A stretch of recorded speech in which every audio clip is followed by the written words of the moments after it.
Assalamualaikum warahmatullahi wabarakatuh. Perkenalkan, nama saya Nadia dengan NPM 1910631088 dari kelas 6C. Video ini saya ajukan untuk memenuhi salah satu tugas akhir mata kuliah retorika yang diampu oleh Ibu Wineke Dinar Pratiwi SPD MPD. Prodi Pendidikan Bahasa dan Sastra Indonesia, Fakultas Keguruan dan Ilmu Pendidikan, Universitas Singapura Bangsa Karawang. Assalamualaikum. Silakan dipimpin terlebih dahulu untuk berdoa.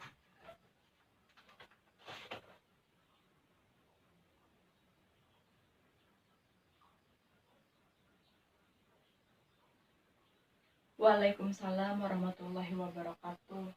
Kelas 8C.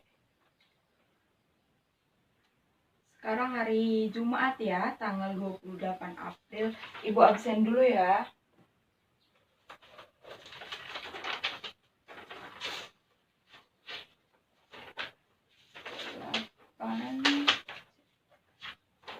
Ahmad, Beni, Cardi, Cucun, Deni, Fahmi, Gunawan, Haris, Jeffrey, Kokom, Komarudin, Kiki, Lulu, Lisa, Manda, Nova, Taufik, dan Zidan.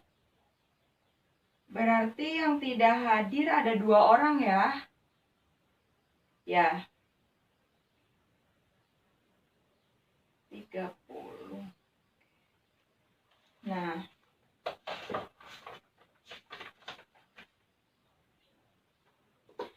Apa kabar teman-teman kelas 8C? Sehat ya?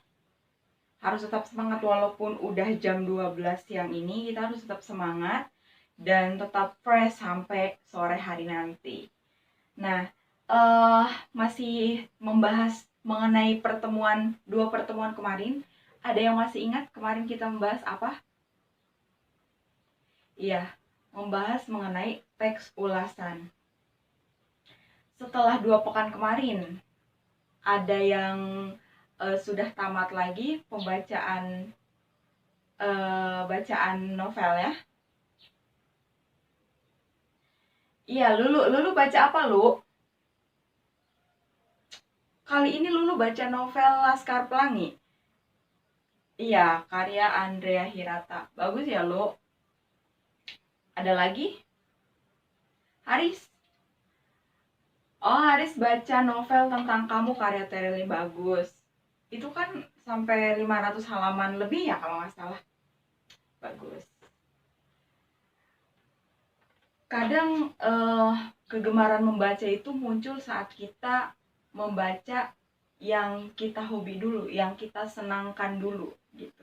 Baru nanti kita akan mempunyai kebiasaan untuk terus membaca. Kalau nggak baca sehari ataupun nggak baca di malam hari nih, biasanya kita baca, tapi pas malam hari itu kita nggak baca, terasa ada yang kurang. Makanya bacalah dulu apa yang kalian suka gitu. Mau novel atau cerpen itu silahkan, dan harus dipupuk terlebih dahulu untuk baca yang non fiksi seperti itu. Pada pertemuan ketiga setelah semester 2 ini kita akan membahas mengenai struktur dari teks ulasan serta kaidah dari teks ulasan. Ada yang masih ingat kita 2 minggu kemarin membahas apa? Ya, pengertian dan macam-macam teks ulasan. Bisa dibuka kembali halaman 158. Di situ ada apa, Jidan? Di situ ada judul teks ulasan apa? Ya, teks ulasan novel ateis ya. Ini novel sudah lama sekali, terbitnya tahun 1940-an setelah Indonesia merdeka. yang diterbitkan oleh Balai Pustaka. Kita akan mengambil contoh struktur teks ulasan dari teks ulasan novel ateis itu ya.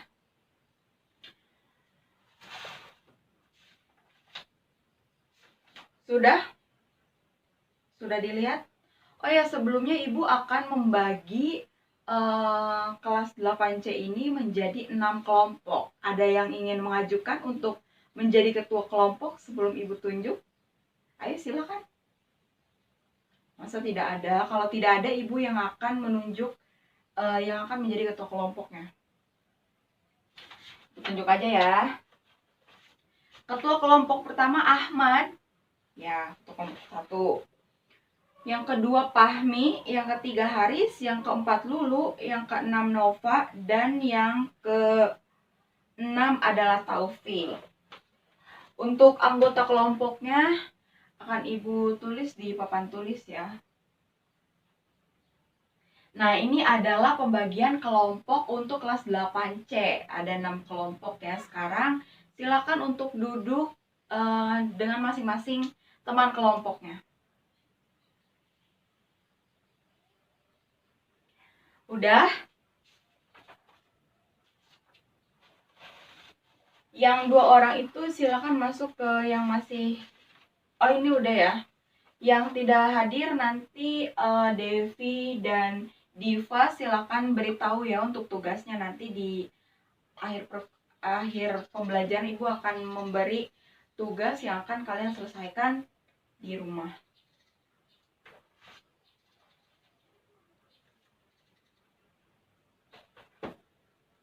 Nah, kita akan membahas struktur dari teks ulasan.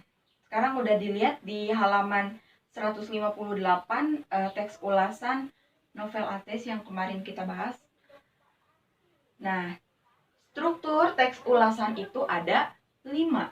Yang pertama ada identitas, yang kedua ada orientasi, yang ketiga sinopsis, yang keempat analisis, yang kelima ada evaluasi. Identitas di novel ateis di teks ulasan novel ateis itu ada apa aja identitasnya? Judul, pengarang, tahun terbit, penerbit, terus tebal halaman. Ada ya? Itu yang dinamakan dengan identitas. Nah, struktur yang pertama itu ada identitas.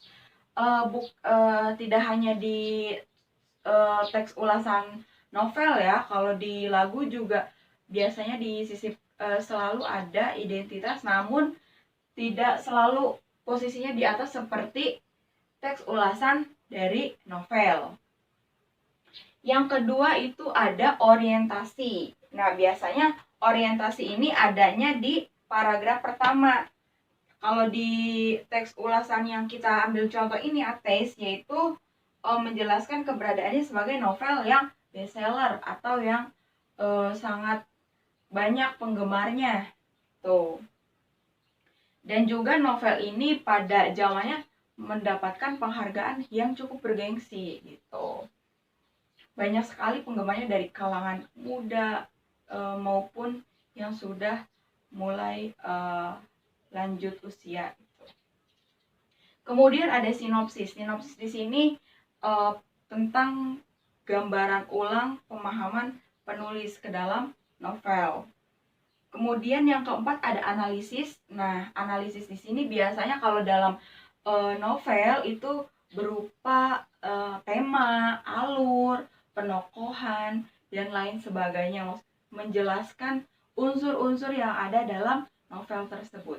Dan yang terakhir adalah evaluasi. Nah, evaluasi di sini kalau dalam teks ulasan novel ateis yaitu menceritakan membahas mengenai kekurangan dan kelebihan dari novel tersebut. Kalau dalam teks ulasan novel ateis itu di situ kekurangannya buku ini sangat sulit atau langka untuk dijumpai atau sudah sangat minim gitu. Kemudian kelebihannya novel ini membahas mengenai perjalanan kehidupan gitu. Sangat relate dengan kisah nyata gitu.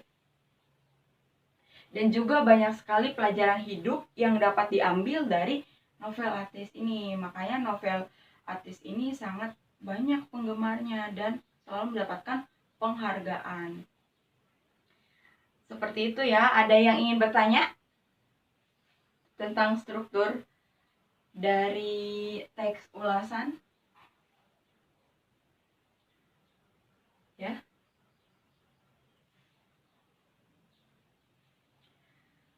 Kalau tidak ada, Ibu anggap kalian mengerti semua ya. Kalau tidak, kalau nanti saat pengerjaan tugas juga silakan kalau ada yang belum dipahami bisa bertanya.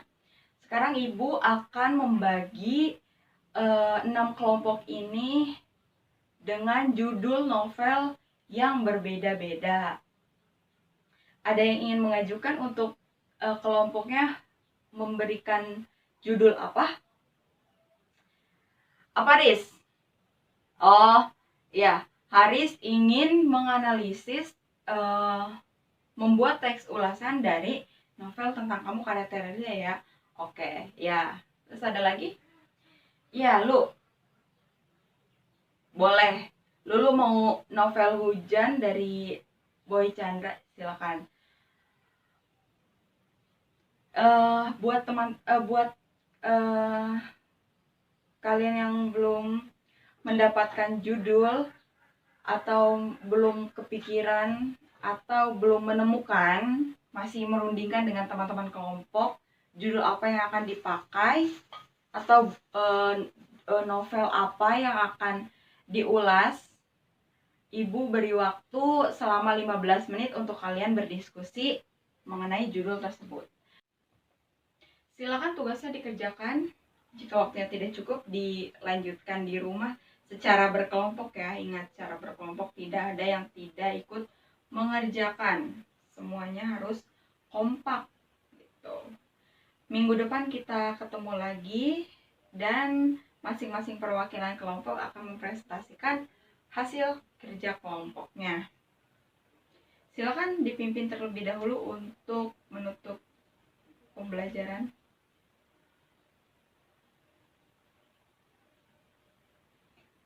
Waalaikumsalam warahmatullahi wabarakatuh. Ibu pamit. Mohon maaf apabila ada kekurangan dan kesalahan. Wassalamualaikum warahmatullahi wabarakatuh.